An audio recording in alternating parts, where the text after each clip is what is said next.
بہت شکریہ، آپ نے ہمیں پھر ایک دفعہ ٹائم دیا۔ پچھلی دفعہ سر آپ نے ہمیں بتایا تھا کہ competitive examination is more than of attitude, اس کے 5 کمپوننٹس بتائے تھے سر آپ نے۔ آپ سر آج ہمیں امتحانی نقطہ نظر سے اس بارے میں آگاہ کریں۔ تھینک یو ویری مچ بیٹا۔ بسم اللہ الرحمن الرحیم۔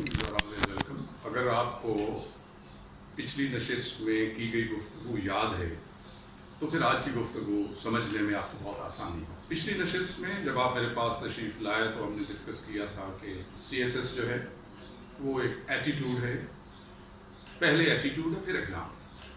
تو اس ایٹیٹیوڈ کے میں نے آپ کے ساتھ کوئی 5 کمپوننٹس ڈسکس کیے۔ آج ہم جو آپ کا کویشچن ہے کہ as an examination C S S کیا ہے یہ آپ کو بتایا جائے، تو بیٹا سی ایس ایس یا کوئی بھی کمپیٹیو ایگزام اگر ہم 2 کو پہلے سامنے رکھ لیں، باقیوں کو چلیں فار دا ٹائم بینگ چھوڑ دیں، لیکن اس کے کینڈیڈیٹس بھی اس رہنمائی سے استفادہ کر سکتے ہیں۔ سی ایس ایس اور پی ایم ایس یہ ٹفیسٹ ایگزامز ہیں، اور انجینئرز، ڈاکٹرز، پروفیشنلز اپنے پروفیشنز کو چھوڑ کے بھی ان ایگزامز میں اپیئر ہونا اپنے لیے سعادت سمجھتے ہیں۔ تو چونکہ یہ ایگزامز اتنے کوٹڈ نیچر کے ہیں کہ ہر بندہ ان کی طرف آنا چاہتا ہے، تو کمپٹیشن بھی اسی طرح کا ہے، اس لیے اس کمپٹیشن کی تیاری بھی اسی نوعیت کی چاہیے۔ سب سے پہلا پوائنٹ ایگزام کے نقطہ نظر سے، کمپٹیٹیو ایگزام کے نقطہ نظر سے، C S S and P M S کے نقطہ نظر سے یہ ہے کہ ایٹ لیسٹ آپ کی working command of English language ہونی چاہیے۔ ایکچولی جو اس کی ڈیمانڈ ہے سی ایس ایس کے سلیبس میں باقاعدہ اس کے فارمس میں لکھا ہوا ہے، سی ایس ایس کے فارمس میں لکھا ہوا ہے کہ one must be capable of using English as a vehicle of thought, mean you must be able to think in English. اگر اس حد تک آپ کی تیاری نہیں ہے، لینگویج کے بارے میں آگاہی نہیں ہے، تو ایٹ لیسٹ آپ کی آپ کا ورکنگ نالج آف لینگویج ہونا چاہیے، آپ کی ورکنگ کمیونیکیشن اسکل۔ جب میں ورکنگ کہہ رہا ہوں تو وہ یہ ہے کہ آپ کے اندر کانفیڈنس ہو کہ yes I can communicate comfortably in English, I can make my address understand my message, تو اس کو میں ورکنگ کہوں گا۔ یا دوسرا، آپ ایک لیکچر انگریزی میں سن رہے ہیں تو وہ لیکچر آپ کو پورا سمجھ آ رہا ہے، اس کے بعد آپ کو بیسک گرامر آتی ہے، آپ کو کنسیپٹ ہے انگریزی کا، تو یہ نہیں کہ اس کے ساتھ آپ سی ایس ایس میں اپیئر ہو جائیں گے، بالکل نہیں۔ یہ آپ کی تھریشولڈ انگلش کی میں آپ سے بات کروں گی، آپ کا تھریشولڈ لیول ہے کہ اگر آپ کی بنیادی انگلش ورکنگ کمانڈ ہے، ورکنگ کمانڈ میں آپ کی اسپوکن، آپ اپنی بات کر سکتے ہیں، آسانی سے سن سکتے ہیں، سمجھ سکتے ہیں، اور آپ کی یہ خاطر خواہ ووکیبلری بھی ہے، گرامر سے بھی آپ کی اچھی آگاہی ہے، تو اس کے بعد جب آپ تیاری کر رہے ہوں گے تو ایز اے سبجیکٹ بھی تو آپ نے اس کو پڑھنا ہے، تو آپ آسانی سے اس کی تیاری کر سکیں گے۔ اگر آپ کی بیس لائن نہیں ہے، میرے پاس کتنے اسٹوڈنٹس مختلف اوقات میں ایسے آئے، مجھے حیرت ہوتی تھی، انہیں پریزنٹ انڈیفینٹ سے شروع کرنا پڑتا تھا اور 6 ماہ لگ جاتے تھے اس حد تک آتے کہ وہ ایگزام میں اپیئر ہو سکے۔ تو اگر آپ کی ورکنگ کمانڈ آف لینگویج ہے تو آپ 1-2 ماہ میں اس قابل ہو جائیں گے کہ آپ سی ایس ایس کی اچھی انگریزی کی تیاری کے ساتھ امتحان میں اپیئر ہو سکیں۔ اگر آپ کی، میں یہ کہتا ہوں کہ ورکنگ کمانڈ ہی نہیں ہے تو آپ کو یہ نہیں سوچنا چاہیے پہلے اپنی انگریزی کو بہتر کریں۔ اگر آپشن ہوتا کہ آپ کی مرضی ہے اردو میں دے لیں، عربی میں دے لیں، پنجابی میں دے لیں، انگلش میں، تو پھر اور بات ہوتی، کیونکہ آپ کے سوائے پنجابی، اردو یا دیگر جو بھی آپ کی لینگویج ہے، اس کے علاوہ باقی کے تمام پیپرز انگلش میں ہونے کوئی آپشن نہیں ہے، تو اس لیے آپ کی لینگویج اچھی ہونا بہت ضروری ہے۔ یہ ایگزام کے لیے پہلی ضرورت ہے، اگر نہیں ہے تو پہلے ضرورت کو پورا کریں، پھر کمپیٹیٹیو ایگزام کے بارے میں سوچیں۔ نمبر 2، جس کی ورکنگ کمانڈ آف لینگویج ہے وہ کیا کرے، next wise selection of subjects, وہ بہت ضروری ہے۔ لوگ کیا کرتے ہیں، بغیر رہنمائی کے سبجیکٹ سلیکٹ کر رہے ہوتے ہیں، سلیبس لیا، ڈاؤن لوڈ کیا نیٹ سے، اس میں جی یہ سلیبس، یہ سبجیکٹ تو میں نے فلاں کلاس میں پڑھا تھا، یہ تو فلاں میں، اس میں نے ماسٹرز کیا ہے۔ اس طرح کی سلیکشن آپ کے کام نہیں آتی۔ اگین یاد رکھیے، یہ وہ ایگزام نہیں ہے جو آپ نے پاس کرنا ہے، یہ وہ ایگزام نہیں ہے جس میں سپلی آ جائے گی تو آپ اگلی دفعہ پیئر ہو جائیں گے۔ اس کے فکس چانسز ہیں، 3 فیڈرل ایگزام کے سی ایس ایس کے، 3 پی ایم ایس کے۔ جو چانس ایک وقت گر جائے گا وہ درخت کا پتا نہیں ہے کہ دوبارہ بہار میں نیا آ جائے گا، جو گیا وہ گیا. اس لیے پہلا چانس پوری تیاری سے، لوگ کیا کرتے ہیں پہلا چانس کیجول وے میں کوئی بات نہیں جی دیکھ لیں گے، اور جب آپ کا پہلا چانس ضائع ہو جاتا ہے کیونکہ آپ بغیر تیاری کے دیتے ہیں، اس کے بعد پھر دوسرے چانس کے لیے آپ کو تیاری کرنا پڑتی ہے اور آپ کے اندر وہ کانفیڈنس کا لیول نہیں ہوتا. اگر آپ پہلا چانس پوری تیاری سے دیتے ہیں اور ناکام بھی ہو جاتے ہیں تو آپ کو ہوتی ہے میری تیاری اچھی خاصی ہے، انشاءاللہ نیکسٹ ٹائم میں نکل جاؤں گا.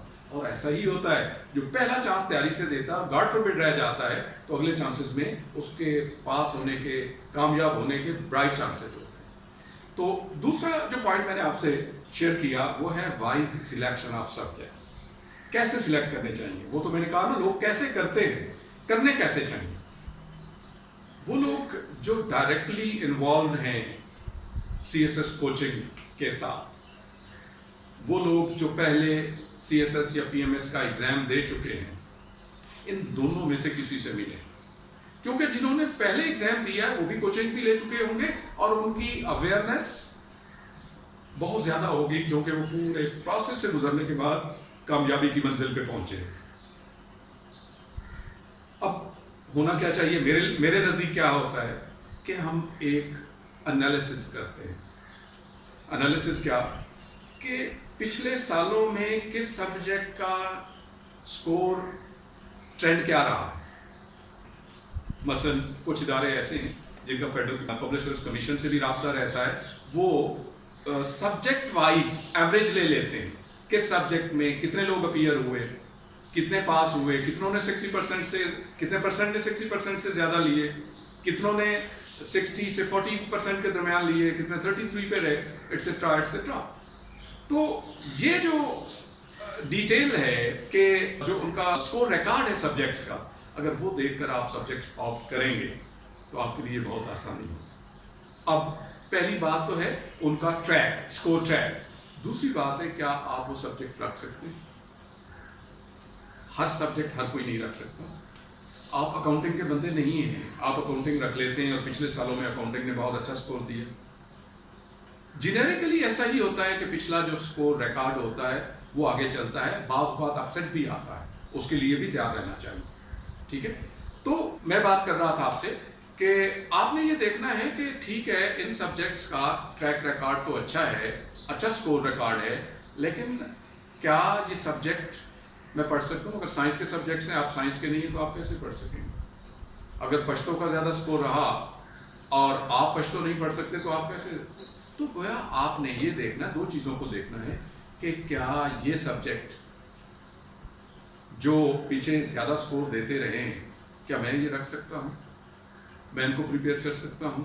تو آپ ان سبجیکٹس کو کنسلٹیشن کے ساتھ آپٹ کر لیں. ایک غلطی ہم یہ کرتے ہیں کہ جی میں نے چونکہ سبجیکٹ میں بی آنرس کیا ہے، بی ایس آنرس کیا ہے، میں نے ماسٹر کیا ہے، M Phil P H D کی ہے، تو یہ سبجیکٹ مجھے ضرور رکھنا چاہیے. ہماری سبجیکٹ کے ساتھ کوئی رشتہ داری نہیں ہوتی کہ میں نے چونکہ ماسٹرز کیا تھا تو میری اس سے رشتہ داری ہو گئی، اگر میں نے سی ایس ایس ایگزام میں نہیں رکھا تو اس کے فاؤنڈرز ہی میرے ساتھ ناراض ہو جائیں گے. ایسا بالکل نہیں. مجھے یاد ہے جب ہم انگریزی پڑھاتے تھے کالج میں تو کمپیٹیٹو ایگزام کی تیاری کا سوچا، اپیئر ہونے کا سوچا، تو ہمارے ایک سینئر کولیگ پروفیسر ظفر صاحب انگریزی کے ہوتے تھے، تو انہوں نے کہا بیٹا 30 یا 38 سبجیکٹ نے آپشنل سی ایس ایس کے سارے رکھ لیا جائے، انگریزی نہ رکھا جائے. کہیں یہ سوچ کے انگریزی نہ رکھ لیں کہ ہم تو انگریزی پڑھاتے ہیں، انگریزی کبھی اچھا سکور نہیں دیتا. اگر 1% بندہ 120 پلس لے جاتا ہے تو اس کو فالو مت کرنا. اسی طرح اکنامکس کے لوگ، بندے نے ایم ایس سی اکنامکس کی ہوئی ہے، اس کو یہ لازم نہیں ہے، اس کی رشتہ داری سبجیکٹ کے ساتھ نہیں ہے کہ اکنامکس رکھے. اب پرابلم کیا ہوتا ہے؟ میں نے کہا انگلش نہ رکھیں، میں نے کہا اکنامکس نہ رکھیں. آپ مجھے کہیں گے وہ میرے ساتھ ایک دوست تھا، اس کے تو 150 آئے، مجھے اور ڈھونڈ کے دکھائیں کتنوں کے 150 ہیں. یاد رکھیے سبجیکٹ وہ رکھنا چاہیے جس سبجیکٹ میں اپیئر ہونے والوں کی مور دین 50%، اپیئر ہونے والوں کی تعداد مور دین 50%، 60% سے زیادہ سکور لے رہی ہے. اب 10 لوگوں سے ملیے، 10 لوگوں نے انگلش لٹریچر مثال کے طور پہ رکھا، اگر 5 لوگوں نے 60% سے زیادہ لیا ہے تو وہ سبجیکٹ آؤٹ کیجئے. دیکھنا یہ ہوتا ہے سبجیکٹ میں مارکس ییلڈنگ پوٹینشیل ہے کہ نہیں. ایک سبجیکٹ کے اندر پوٹینشیل ہی نہیں ہے, آپ کوئی آسمان سے تارے نہیں توڑ کے لے آئیں گے. آپ اپنے آپ کو ارسطو نہیں سمجھ لیں گے کہ میں تو چونکہ ہر چیز کو جانتا ہوں, فلاسفی جانتا ہوں سبجیکٹس کی, اس لیے یہ میرے لیے مسئلہ نہیں. یہ کبھی بھی یہ غلطی نہ کیجیے گا. کبھی بھی سبجیکٹ رکھنے میں ایڈونچر نہیں کرنی چاہیے. ہو سکتا ہے آپ ریئلسٹکلی سوچیں گے تو آپ کہیں گے کہ ہاں یہ بات صحیح ہے. میں عثمان خالد کی بات کر رہا تھا جب پچھلے سیشن میں آئے. میتھمیٹکس میں اس کا طوطی بولتا تھا یونیورسٹی میں. جب وہ میرے پاس تھا یہاں پہ یونیورسٹی سے بچے اس کے پاس میتھمیٹکس پڑھنے آتے تھے. وہ صرف اس وجہ سے ہاسٹل میں شفٹ ہوا کہ بچے یہاں پہ بہت زیادہ آتے ہیں, چونکہ وہ بہت ہیومنسٹک اور فلانتھروپسٹک ایٹیٹیوڈ کا مالک ہے. اس نے کہا میں کچھ دنوں کے لیے ہاسٹل رہ جاتا ہوں, ان کو میتھ وہیں پہ پڑھا آتا ہوں. تو جب اس نے سی ایس ایس کے لیے سبجیکٹ سالو کیے, میں نے کہا بیٹا آپ نے میتھ نہیں کیا. تو اس نے کہا کہ میں نے میتھ پورے جو سی ایس ایس کا سلیبس ہے اس کے گو تھرو ہوا. جتنا میں نے نہیں پڑھا, جو ابھی مجھے کور کرنا ہے اور اس کے اوپر جتنا ٹائم کنزیوم ہونا ہے, اس سے تھوڑے ٹائم میں نے فلاں سبجیکٹ تیار کر لینا. اسی طرح اس کا بی ایس کمپیوٹر سائنس ہے, اس نے کمپیوٹر سائنس آپٹ نہیں کیا. اگین میرا وہی کوشچن تھا, اس کا وہی جواب تھا. تو دیکھنا یہ ہے کہ ہم نے ریئلسٹکلی چلنا ہے, آئیڈیلسٹکلی نہیں چلنا, اپنے چانسز ضائع نہیں کرنے. تو پہلا پوائنٹ میں نے آپ سے شیئر کیا, working command of English language. دوسرا پوائنٹ ہے وائی سلیکشن آف سبجیکٹ. پھر میں نے اس سلیکشن آف سبجیکٹ کی میتھڈالوجی آپ کو بتائی کہ جو لوگ کوچ کرتے ہیں, جو لوگ کامیاب ہو چکے ہیں, ان سے ملیے. اگر آپ کو پتہ ہے آپ کے احباب میں اتنے لوگ سی ایس ایس کر چکے ہیں یا انہوں نے گائیڈنس لی ہے, ان سے پوچھیے مطلب کتنے لوگوں کے اس خاص سبجیکٹ میں 60% سے زیادہ نمبر. میرے پاس جو ایک لسٹ آئی, میں نے اس میں دیکھا, مثلا میں کسی سبجیکٹ کا نام نہیں لوں گا, ایک سبجیکٹ میں جن لوگوں میں نے رکھا اس میں صرف ایک بندہ تھا جس کے 60% سے زیادہ سکور تھا. پورے list of candidates, flock of candidates who appeared in that year in CSS examination, only one candidate could score more than 60% in that very particular subject. اب اگر اس کی مثال دے کے کوئی سبجیکٹ آپ کرے گا تو اس کو کوئی عقل مند نہیں کہے. تو اسی طرح میں نے وہ لسٹ جو دیکھی مجھے بڑا اچھا لگا, اس سے آپ رہنمائی حاصل کر سکتے ہیں. ہر سال وہ لسٹ FPSC جاری بھی کرتا ہے. تیسری بات ہے کہ آپ نے وہ دیکھنا ہے کہ جو پچھلے سیشن میں ہم نے ایٹیٹیوڈنل کمپوننٹس ڈسکس کیے تھے, کیا آپ ان ایٹیٹیوڈنل کمپوننٹس کو لے کے چل رہے ہیں؟ ان کو ساتھ ساتھ لے کے چلنا ہے. اگر ان کو ساتھ نہیں لے کے چل رہے ہیں تو یہ تیاری بےمانی ہو جائے گی. جو باتیں آج ہم کر رہے ہیں یہ بےمانی ہو جائے گی. آپ نے ایک چیز سے بچنا ہے جسے میں نے اس میں کہا تھا آپ سے پچھلی بار کہ ٹائم ویسٹنگ کلپریٹس کو مینیج کریں, ان کو ریموو کریں. اسٹرے گائیڈنس, ہر نتھو خیرے کی رہنمائی سے اوائڈ کریں. میں نے لائبریری میں بیٹھے ادھر ادھر بچوں کو ڈسکس کرتے باتیں کرتے ہوئے سنا تو مجھے بہت دکھ ہوا. ایک دوسرے کو وہ گائیڈ کر رہے تھے جس کا کمپیٹیٹو ایگزامینیشن کی گائیڈنس سے دور کا بھی تعلق نہیں تھا. وہ ادھر سے سنی اڈاپٹ کر لی, ادھر سے سنی اڈاپٹ کر لی, ادھر سے سنی اڈاپٹ کر لی. ہر نتھو خیرے کی گائیڈنس پہ نہ جائیے گا. وجہ کیا ہے؟ دو لوگ, ان سے بچنا بہت ضروری ہے. ایک وہ بندہ جس نے محنت نہیں کی, اپیئر ہوا اور ناکام ہو گیا. جس نے محنت نہیں کی, اپیئر ہوا, ناکام ہو گیا اور کوستا ہے ایگزام کو, جی یہ اس میں سفارش ہوتی ہے, فلاں ہوتا ہے. اس سے آپ نے بچنا ہے. یا کوئی دوسرا بندہ ایسا جو ہے ہی نیگیٹو یا سیلف سینٹرڈ ہے, جو کسی کو بتاتے وقت یہ سوچ کے بتاتا ہے کہ یار اس کو بتایا تو یہ 2 نمبر زیادہ لے جائے گا, اس کو نیگیٹو بات بتاؤ. ان دو لوگوں سے گائیڈنس نہیں لے. گائیڈنس مجھے یہ بتائیں, کبھی بھی اگر آپ کے پیٹ میں درد ہو, بخار ہو, تو آپ کسان کے پاس نہیں جائیں گے, آپ ڈاکٹر کے پاس جائیں گے. تو ڈاکٹر کے پاس جانا ہے. اگر کاشتکاری کی بات ہے, پانی کے معاملات ہیں, فصل کے معاملات ہیں, آپ ایگریکلچر والوں کے پاس جائیں, کسان کے پاس جائیں. یہ کمپیٹیٹو ایگزام ہے. وہی بہتر جانتے ہیں